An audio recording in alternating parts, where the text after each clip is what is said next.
और इस तरह अपराधी की अंतर आत्मा को शुद्ध कर देते थे। उनके लिए महाराज जी के मन में सहानुभूति की इच्छा उमड़ पड़ती थी। मंदाकिनी सलिल चंदन चर्चिताय नंदीश्वर प्रमथनाथ महेश्वराय मंदार पुष्प बहु पुष्प सुपूजिताय तस्मै मकाराय नमः शिवाय। लखनऊ का एक ICS अफसर भयंकर रूप से शराब पीता था। बाबा जी वहाँ के पुलिस अधीक्षक के साथ कमिश्नर के यहाँ गए। जब वे लोग वहाँ पहुँचे तो कमिश्नर ने शराब की एक बोतल छिपाकर अपने पास रखी थी। बाबा जी कार में से ही चिल्ला उठे, क्या बात है? कमिश्नर क्रोध से कांपने लगा। वह चीखने लगा, किसे ले आए हो तुम यहाँ? उसे कोई तमीज़ नहीं है, उसे यहाँ से बाहर निकालो। कमिश्नर की अभद्रता से पुलिस अधीक्षक के शरीर में आग लग गई।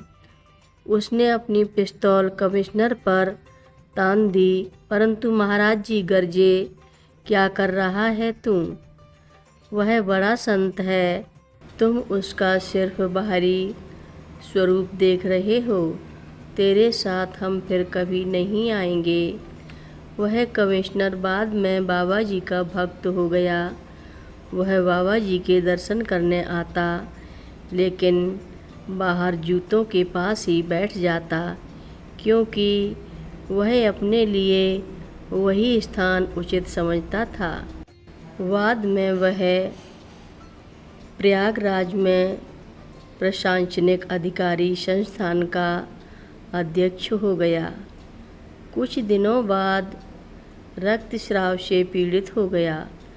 अंत में उसे बहुत पीड़ा सहनी पड़ी, किंतु उसने राम नाम का जाप जारी रखा और प्रसन्न चित्त रहता। अधीक्षक की आंखों में आंसू भर आए जब वह उससे अंतिम समय मिला और उसने पूछा, क्या मैं तुम्हारी पत्नी और पुत्र को बुला दूं? कमिश्नर बोला, नहीं नहीं, यह आसक्ति का समय नहीं है। इस समय तो मुझे केवल राम और महाराज जी का ही स्मरण करना है। अलविदा, हम फिर मिलेंगे। और वह सदा के लिए विदा हो गया।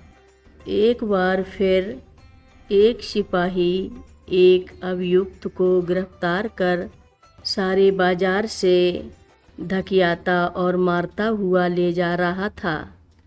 बाबा जी बोले, ऐसा मत करो। बाबा जी की बात सुनकर सिपाही तैश में आ गया। वह उन्हें गालियां देने लगा, अपने रास्ते जाने की सलाह देने लगा। बाबा जी बोले, तुम्हें अधिक दयालु होना चाहिए। तुम नहीं जानते कि तुम्हारी भी ऐसी ही दशा हो सकती है।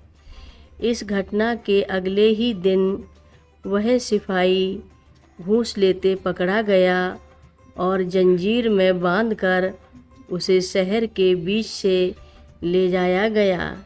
एक बार एक इंस्पेक्टर केंद्रीय उत्पाद कर आयुक्त महाराज जी के साथ बैठे हुए थे।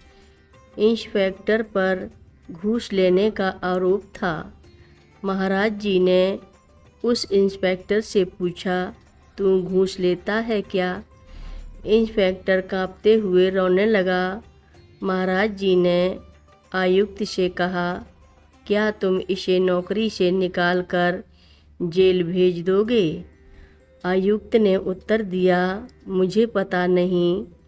महाराज जी ने कहा, यदि यह नौकरी से निकाल दिया जाएगा तो इसके औरत और बच्चे तो मर जाएंगे। वह इंस्पेक्टर बरी कर दिया गया। महाराज जी लोगों के अपराध जान लेते थे और उसे सार्वजनिक रूप से स्वीकार करवा लेते थे और इस तरह अपराधी की अंतरात्मा को शुद्ध कर देते थे। उनके लिए महाराज जी के मन में सहानुभूति की इच्छा उमड़ पड़ती थी। हर रोज़ महाराज जी की कथाएं सुनने के लिए रक्षा सूत्र चैनल को सब्सक्राइब करें, शेयर करें और लाइक करें। घंटी बजाना ना भूलें। कमेंट बॉक्स में लिख भेजें, जय नीव करोरी बाबा जी महाराज। बोलो नीव करोरी बाबा जी महाराज की जय बोलो।